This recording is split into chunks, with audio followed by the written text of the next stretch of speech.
those who live, blithe and free, sins forgotten, and thus absolved, a fresh dawn in their playground, while we live in shadows, swimming in ink.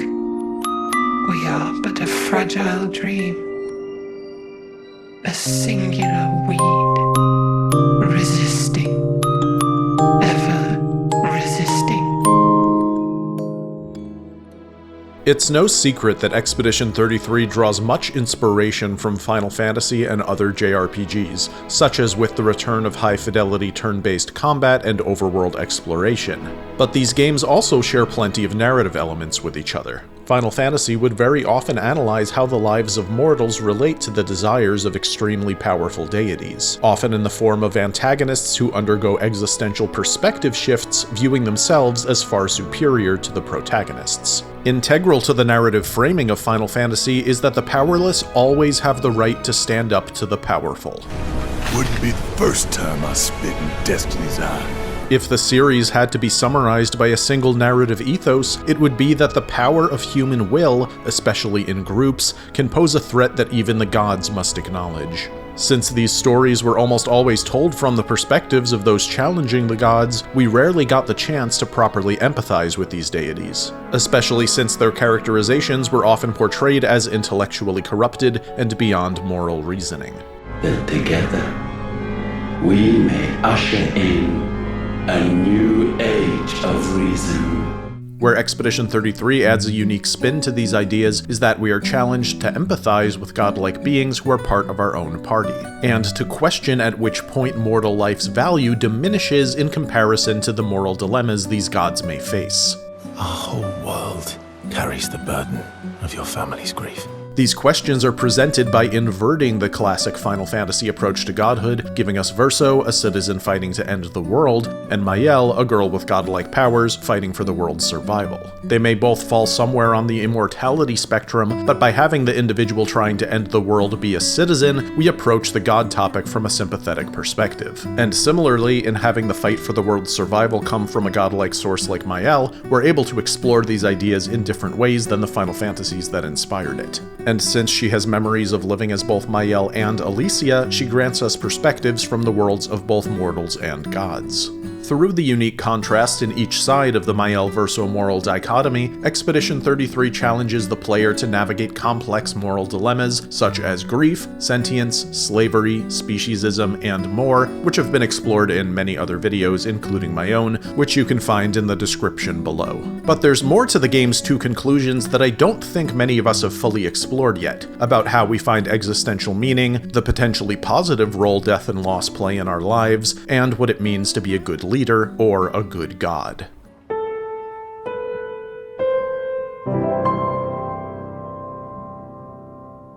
So then, what is this ragtag group of misfits I see before me? Avalanche! Local florist! Lab rat dog. A common element in stories about fighting the gods is that the protagonists are relatively powerless, which is why they so often need to rely on the power of friendship to succeed. In Expedition 33, you do rely on your chosen family to defeat the Paintress and Renoir, but the final confrontation between Maelle and Verso takes place in a physical vacuum, detached from the rest of the party. It's tragic that the monumental choice of whether to destroy or preserve the canvas takes place without Ciel, Lune, Monoko, or Esquier present, since they're the ones whose lives are at stake. Verso wants to die and has lived more than a full life, and no matter what happens to Maelle inside the canvas, she'll continue to live outside. Life. My life of loneliness in a shell of a body, with no voice and no future. You're Maelle, no matter where you are. You don't need this canvas. But the rest of your party don't have that luxury. It may seem that the world inside the canvas is so full of suffering that it's a mercy to simply let it end, but if Ciel, or especially Lune, was invited into the conversation, they would absolutely have some concerns after spending the entire story fighting for the lives of those around them, in addition to their own. As Verso puts very plainly to Lune at camp after fighting the Paintress, he cannot defend his manipulative actions. He would simply do anything for his family, even destroying the world to save his mother and to free young Verso's partial soul soul from having to paint a world full of suffering against his will for all eternity. To Verso, family comes before everything else. I would have warned them that everyone they cared about was about to be erased. That they were about to be erased. I would have told them the truth. Because after everything we've been through, we deserved that. So you choose your expedition over your mother? This point of view, although sympathetic and tragic, is not far off from the motivations of the god villains of Final Fantasy and various other stories. Moral values exist on a spectrum, and the closer you get to the sun, the smaller those on the ground appear, and the harder it is to consider their feelings. The grief the Dissandras are all struggling with is all-consuming, giving them, and in this case Verso, moral tunnel vision. Ciel and Lune aren't part of the conversation because even though Verso cares for them, he doesn't care what they have to say when it stands in the way of what he deems best for his family. He values the human lives within the canvas, but he also views them and himself as abominations that should never have existed, and he's decided that he's the only one capable of and qualified to make the decision to put them out of their misery, as a mercy, even to the point of erasing the Gestrals and Grandis the real Verso had created before Aline's meddling. Your father was right to erase everyone is better this way. One perspective that you could hold towards Verso's actions is that since he shares a spiritual kinship with young Verso's partial soul, he is, in a way, the mouthpiece to the true author of the canvas. From one point of view, that could give him the authority to decide the fate of it in an I brought you into this world, I can take you out sort of way. But just like in the Final Fantasies that came before, godlike deities are not the authors that grant us meaning. Whatever directive we may have been created for is irrelevant to whether we choose to fight for the life we have. Meaning is not given, it's found and embraced. So no matter what decisions are made by the powerful, the powerless always have the right to say no, even when fighting back is futile, because directives and meaning are not the same thing. However, in the case of this story, Maelle is the one fighting for the future of the powerless citizens of the canvas, which begs the question of, if she succeeds, is she actually the right person to become the goddess of the new world, or will her own grief-stricken mind ensure the future of the canvas remains in darkness?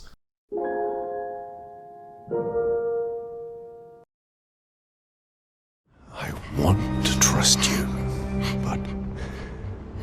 You can't. You lied to your father. No. You saw it too. While Maelle's goals are certainly engulfed in the personal desire to escape reality, she is still championing the desires of the citizens of the world. And if the player's choice results in her winning her ethical battle with Verso, she gets the chance to become the de facto spiritual leader of the world she and the citizens of Lumiere dreamed of, though that comes with certain ethical complications. The biggest issue in Maelle's plans is that her primary motivator seems to be a little less than altruistic. Just like Aline, Renoir, and Painted Verso, grief has at least partially prevented Maelle from acting in the direct interests of others. I just wanted to live this lifetime together. This lifetime that was stolen from us. In her memories of both Maelle and Alicia, escaping grief and unpleasant circumstances is her primary motivator. As Maelle, she dreamed of leaving her grief-filled life in Lumiere, which was quickly replaced by her grief for Gustave, and a hunger for vengeance. As Alicia, her real life is so full of regret and devoid of hope that she wants more than anything to spend as much time as possible hiding in the canvas. Even though her goals do massively benefit countless lives, her focus on how it makes her own life better could end up hurting those she's trying to save if she's not careful. I do personally believe there is a lot of genuine kindness in her, especially on the Maelle side of the Maelle-Alicia memory spectrum, but by compounding the grief from her two lives, I fear that her sprint away from her own suffering has a strong chance of compromising her ability to be a good leader who puts others first. Just like Verso, she shoots for her goal with such momentum that those she cares about may end up being casualties in her ascent. And yet, no leader is without personal bias, so maybe it's not so bad having a goddess on your side, even if she is flawed. Maybe striving to build a world with less suffering is the best anyone can do.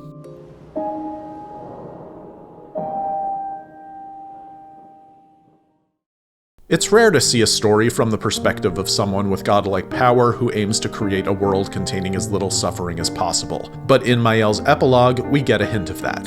And yet, the final thoughts the game leaves us with are about whether Maelle's grief will end up painting this would-be utopia in enough darkness that its very existence may be compromised. Even if she wasn't suffering from partially unaddressed grief, being in a position of such power was always going to be an immense challenge, especially as a teenager. The freshly revived citizens of Lumiere will soon find themselves in an unprecedented situation, grappling with complex issues such as overpopulation, existential mental health concerns, and what role death and loss play in their society. As far as how the citizens of Lumiere perceive Maelle, the game doesn't address whether she's going to tell them the truth about her new paintress powers. She could always swear those who journeyed with her to secrecy, saying the paintress granted them one last gift of resurrection before exiting the canvas or something, but personally, I have a hard time believing much time would pass before the truth came out. And the biggest reason I think this is because of the fact that she resurrects Ciel's husband Pierre, which seems like an innocent act of kindness at first, but opens up a huge can of worms both ethically and in terms of how Maelle's leadership is perceived.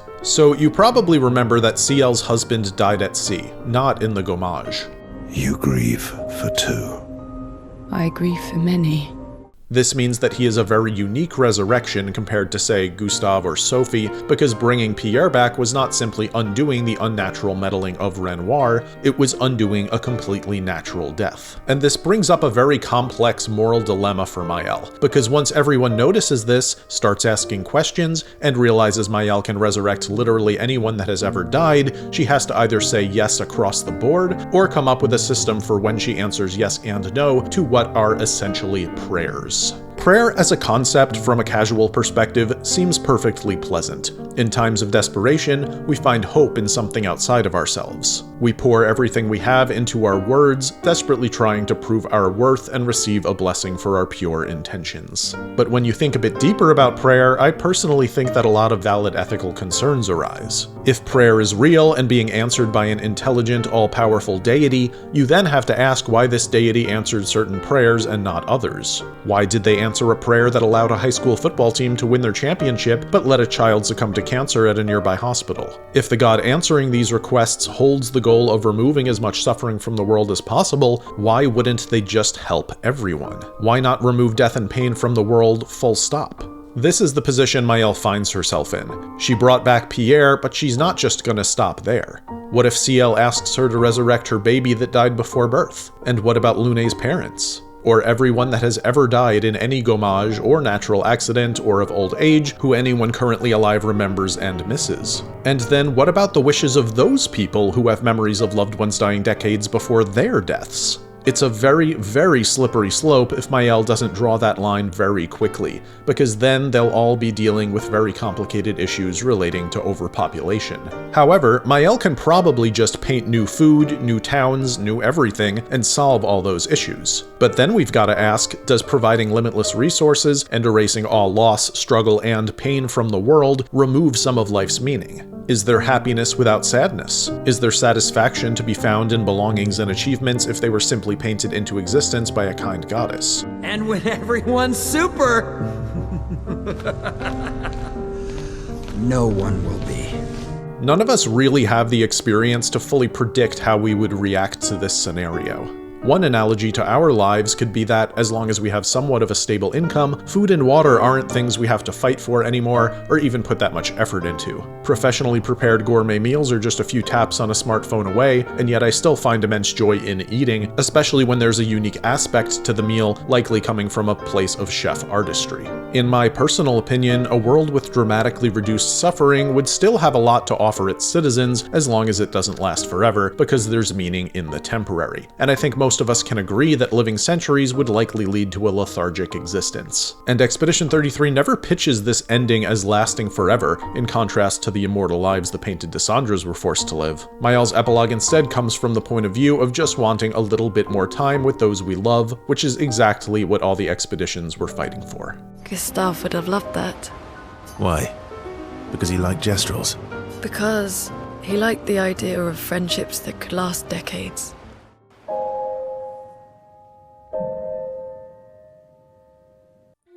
It's left ambiguous whether Maelle will overcome her escapism-focused motivations and design the new world within a mentally healthy framework, though the way her epilogue was edited does seem to imply that there is great darkness in this world that can't be ignored. For all we know, Maelle could sprint in the opposite direction of grief to such a degree that she becomes the successor to her mother, the corrupt goddess Expedition 33 rose up to challenge. And even if she doesn't go down that path as problematically as the paintress did, her time in the canvas is still limited, and based on what we know, Renoir still plans on erasing it when she leaves or her body dies. There's also no guarantee that Renoir won't change his mind, re-enter the canvas, fight for Maelle to leave, and cause another fracture, sending the world back into the cycle of suffering they just overcame.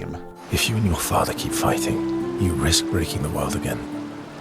Another fracture, but this time, it might be you trapped inside the monolith. It could easily be argued that by Maelle diving into her art and painting this new world as a way to escape from a cruel life, she is simply continuing her family's cycle of cruelty, breathing literal life into existence for the sake of her own personal escapism. Eileen wants her son back.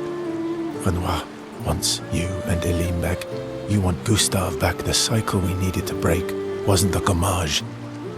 It's your family's cycle of grief. If this is the case, then this would-be utopia may be flourishing on borrowed time. But you know what? Our world is gonna end someday too. The Earth is gonna get burned up by the sun, not to mention that any one of us could literally die any day, as a child, at age 33, 66, or 99. Our time alive also has a strong chance of being filled with a lot of pain, but that doesn't mean life isn't worth living.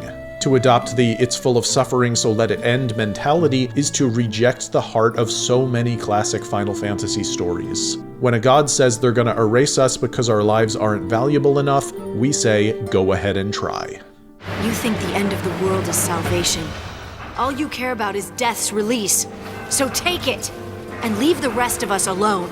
Now is the time to choose. Die and be free of pain, or live and fight your sorrow. I'd never forgive myself. No way. Not if I ran away now.